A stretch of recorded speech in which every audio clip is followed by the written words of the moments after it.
Assalamualaikum Boboto, salam dunia. Saya doakan di hari ini teman-teman semua selalu dikasih kesehatan dan keselamatan dalam jalani segala aktivitasnya. Amin. Baik Boboto, langsung kita update informasi Persib Bandung terbaru. Dan sebelum kita mulai, kita juga ingin ngucapin Wilujeng Sumping buat teman-teman Boboto yang sudah subscribe, yang sudah like, yang sering komen juga di channel ini. Mudah-mudahan menjadi amal kebaikan teman-teman Boboto semua yang langsung dibalas oleh Allah Subhanahu wa Ta'ala. Amin. Baik Boboto, menjelang awal baru gitu ya untuk Persib Bandung menyongsong musim yang memang akan sangat padat di musim depan. Kita sudah mengantongi maksimal atau minimal 4 kompetisi ditambah 1 kompetisi pramusim, yaitu Piala Presiden. Nah, di 4 kompetisi ini kita juga memang harus idealnya skuadnya gemuk gitu ya, sesuai dengan pernyataan Kang Aditya. Skuad kita akan gemuk, tapi tetap pemain kita tidak akan asal beli, katanya akan disesuaikan dengan kebutuhan tim yang ada. Nah, ini memang ya kita juga berharap ya oke lah gitu ya, dengan pemain yang kemarin yang membawa Persib juara. Kita inginnya tetap gitu ya, biar chemistry-nya memang tetap terjaga, komposisi pemainnya tidak banyak berubah, biar ya setidaknya sudah saling ngerti gitu ya gaya bermainnya atau bagaimana. Namun yang jelas di awal musim kan setelah Persib juara ya, Boyan Hodak mengatakan 80% pemain akan stay gitu ya. Ternyata kenyataannya berbeda teman-teman. Kemarin Wak Haji Umuh juga sempat kita bahas di video semalam.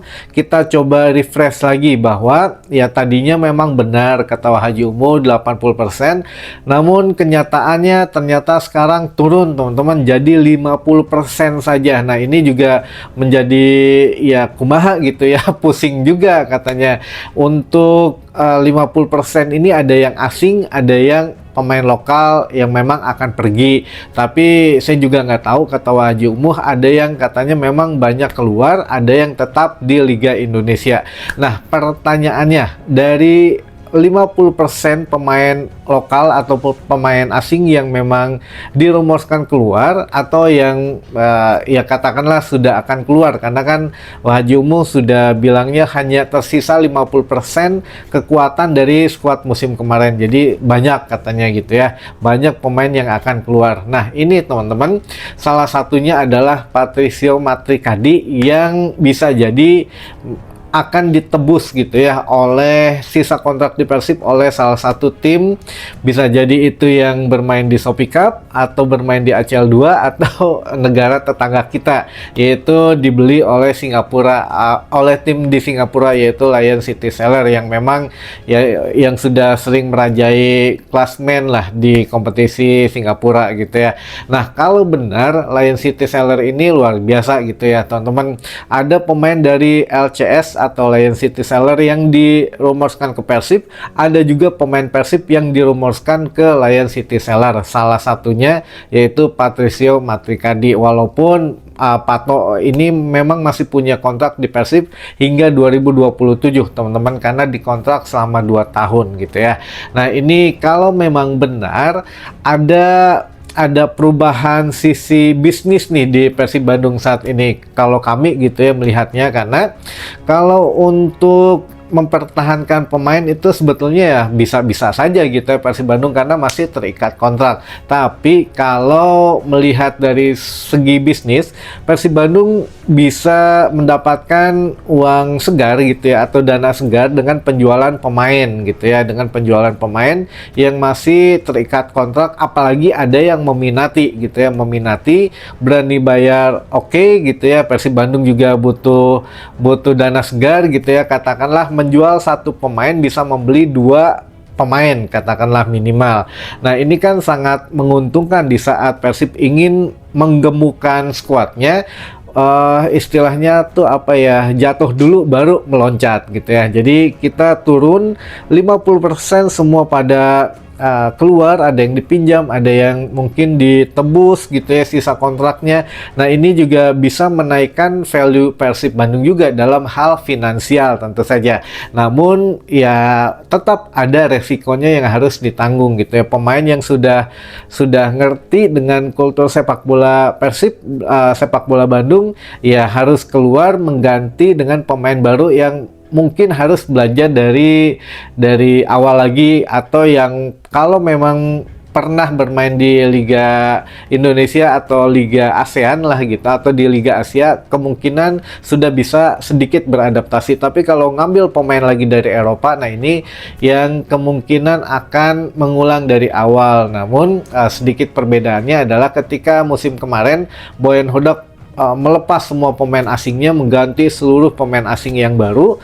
Nah, ini juga memang ada ketidaksamaan gitu ya. Kalau musim lalu ya memang manajemen dan Boyan Hodak yang sudah menyerahkan, udahlah ganti semua. Kita ingin betul-betul membuat skema permainan yang baru dan termasuk cukup instan, karena kan hanya satu musim gitu ya.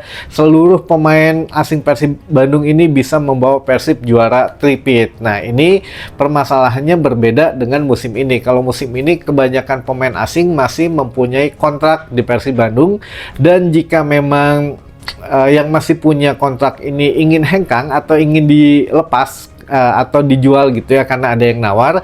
Nah, ini juga bisa menjadi ya hitung-hitungan bisnis maksudnya teman-teman gitu ya, yang mana ya kalau kita menjual satu bisa dapat dua. Yang pertama itu. Yang kedua, memang kalau untuk pemain sendiri kadang kan manajemen juga melihat gitu ya, wah ini sepertinya memang harus ada yang tambah atau ditambal di posisi ini, ya kemungkinan kita harus nambah di posisi ini, dan si ini harus diganti. Walaupun dia masih punya sisa kontrak, ya bisa jadi mungkin ada penawaran gitu ya, ya udahlah kita jual aja atau bagaimana. Nah, ini juga memang ada sisi dari skema perubahan Igor Tolik. Kan kalau kemarin mah skuad seluruh pemain asing yang ada di Persib Bandung kan bawaan Boyan Hodak gitu ya. Tentu ya Coach Igor juga tidak, mungkin ada perannya tapi tidak signifikan. Nah, untuk saat ini mungkin Coach Igor mempunyai pandangan lain, terutama pemain-pemain yang akan diasuhnya satu musim ke depan. Wah, ini ternyata kurang cocok sebetulnya, walaupun di bawah Boyan Hodak membawa juara, tapi kalau di skema saya kayaknya kurang cocok. Nah, bisa jadi gitu teman-teman. Ya inilah wajar gitu ya, untuk pemain keluar atau masuk ini wajar. Dan kalaupun yang dirumorskan gitu ya, yang keluar ataupun nantinya yang akan bergabung dengan Persib Bandung, Haji Umu juga mengingatkan bahwa itu akan sedikit mengejutkan katanya. Nah, ini artian mengejutkan ini ada mungkin nanti calon pemain Persib Bandung yang akan direkrut, pemain bintang atau pemain yang memang sudah kita kenal, ternyata ke Persib gitu ya, kan mengejutkan juga gitu ya. Atau memang pemain kesayangan Bobotoh yang tidak banyak tingkah ternyata dilepas. Nah, ini juga akan mengejutkan. Nah, ini kita tunggu teman-teman. Untuk rumorsnya memang kebanyakan pemain belakang gitu ya, pemain belakang ya. Kita nanti majulah ada mungkin pemain tengah atau striker dan lain sebagainya. Tapi kita juga punya sesuatu yang unik teman-teman. Kalau untuk tim-tim di Liga Singapura ini memang suka membeli pemain, atau apalagi LCS gitu ya, Lion City Seller, walaupun market value-nya itu masih di bawah Persib Bandung, tapi lihat teman-teman harga dari per pemainnya gitu ya. Kalau pemain yang benar-benar pemain bintang, pemain grade A++ atau ya pemain grade A semua, dia mempunyai market value per orangnya itu besar sekali gitu ya. Jadi walaupun kalau dalam gabungkan satu tim ya masih kalah di bawah Persib Bandung beberapa puluh miliar gitu ya, beberapa puluh M, tapi kalau per pemainnya ini lumayan besar juga gitu ya kalau pemain asingnya. Nah, kita lihat kenapa Lion City Seller ini berani membeli pemain dengan jor-joran yang mereka kira pemain bagus, mereka pikir ini pemain patut dihargai tinggi dan lain sebagainya, karena Liga Singapura ini ternyata sepi peminatnya teman-teman gitu ya, hanya 8 tim dan tanpa degradasi gitu ya, karena warga dari Singapura kemungkinan ya tidak terlalu menyukai olahraga sepak bola juga gitu ya. Dan buat teman-teman yang mungkin masih nganggur atau masih di bawah 25 tahun atau masih kelihatan bugar, nah ini juga kita punya info bahwa Liga Singapura membuka satu atau agensi sepak bola di Singapura ini membuka kesempatan buat siapapun yang ingin berkarir menjadi pemain sepak bola di Singapura. Gajinya lumayan teman-teman, 7.000 sampai 9.000 dolar Amerika kalau memang dirupiahkan gitu ya dengan kurs yang saat ini katakanlah 18.000. Jadi minimal 7.000 dikali 18.000 itu udah sekitar 126 jutaan. Nah, per bulan gitu ya. Teman-teman bisa lihat di sini juga nanti kita tampilkan. Nah, Liga Singapura ini membuka lowongan sebagai pemain sepak bola. Nggak perlu susah-susah kayak di Indonesia gitu ya. Kalau di Indonesia mah harus melalui tahap ini, tahap itu segala macam. Kalau di Singapura ini disebarin aja gitu ya. Sok siapa yang mau jadi pemain sepak bola di kita, ikut klub gitu ya. Nanti diseleksi, kalau lolos seleksi ya langsung dapat kontrak profesional dengan timnya dan lain sebagainya. Nah, inilah teman-teman, mangga nanti akomodasi disediakan, penginapan, makan dan lain sebagainya gitu ya. Lalu visa, tiket pesawat, ini untuk yang pertama kali katakanlah mau nyobain menjadi seleksi pemain Singapura nanti disediakan gitu teman-teman gitu ya. Nah, ini memang Singapura ini ada aja gebrakannya, negara kecil tapi ya lumayan tertib gitu ya, teratur untuk administrasinya, untuk segala macamnya lah. Jadi ya mangga kalau memang teman-teman yang ingin mendaftar menjadi pemain sepak bola profesional di Liga Singapura, ya mudah-mudahan lolos seleksi gitu ya. Gajinya lumayan untuk yang baru masuk gitu ya, 7.000 sampai 9.000 ya, 126 sampai dengan ya 200 jutaan lah gitu ya, 200 juta kurang per bulan. Bayangin gajinya sebagai pemain sepak bola. Makanya kalau untuk nebus pemain-pemain yang berharga beberapa emah kecil gitu ya untuk klub-klub di Singapura. Itu mungkin teman-teman sekedar intermezzo gitu ya, bahwa pemain Persib ya kemungkinan kita akan merombak banyak lagi atau mungkin sama dengan musim lalu gitu ya. Untuk pemain-pemain yang akan direkrut, jadi akan lebih banyak, harus dijaga lagi suasana di ruang gantinya. Baik, ini juga ada beberapa pertanyaan yang memang masuk ke tim redaksi. Yang pertama, Kang Roni, kaos official nu beureum diical di store Persib teu? Kaos official yang merah teh di kita juga nggak ada teman-teman ya. Di Persib Store saya nggak yakin ada juga gitu ya. Kalau untuk Persib Store di luar Bandung, saya yakin mungkin nggak ada karena pusatnya memang di Bandung gitu ya. Tapi nggak tahu kalau di Sulanjana atau di Geraha, mangga aja kalau akangnya ada di Bandung dicek sendiri atau bisa ditanyakan diproduksi lagi atau enggak. Tapi selain yang merah kayak yang putih gitu ya, itu atau yang biru, nah di kita juga ada teman-teman, lihat aja di kolom deskripsi bawah gitu ya, di etalase tokonya itu langsung dari Persib Store-nya. Kalau memang ada di situ ya ada, kalau nggak ada berarti nggak ada. Tapi yang merah mah udah lama sold out gitu ya, atau stoknya nggak ada teman-teman ya. Jadi takutnya kalau udah datang nggak ada, lebih baik ditanya dulu aja lah. Kalau memang di Bandung mah datang aja langsung ke Geraha ya. Lalu selanjutnya Mang mau tanya, kalau hasil jualan kaos dan merchandise penghasilannya masuk ke Persib apa aparel?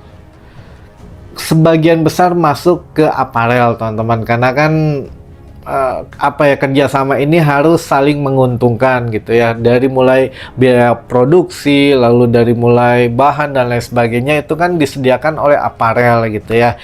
Nah, ketika pembelian ya justru masuk ke aparel, tapi untuk Persib Bandung dapat gitu ya, dapat royalti atau dapat minimal bonus dari setiap penjualan, atau ya hanya tanda tangan kontrak ketika di awal saja aparel memberikan sekian gitu ya dana dana untuk kerjasama dengan Persib, ya seluruh penjualannya mungkin masuk ke aparel bisa. Ini tergantung deal-dealan dan tanda tangan kontrak MOU di depan bagaimana gitu ya. Tapi setahu kami gitu ya, sebagian besar biasanya mengeluarkan tanda tangan MOU harga dulu di depan gitu ya. Udah mau masuk ke kita bayar berapa gitu ya untuk dana sponsornya. Nah, nanti kalau untuk penjualannya ya kita dapat per berapa persennya, katakanlah satu jersey 200.000 gitu ya, atau 199.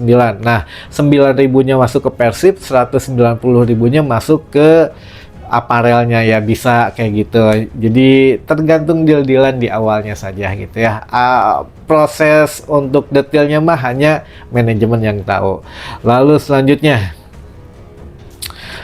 Kang Ron, apakah di bulan Juni ini akan ada Wilujeng Sumping?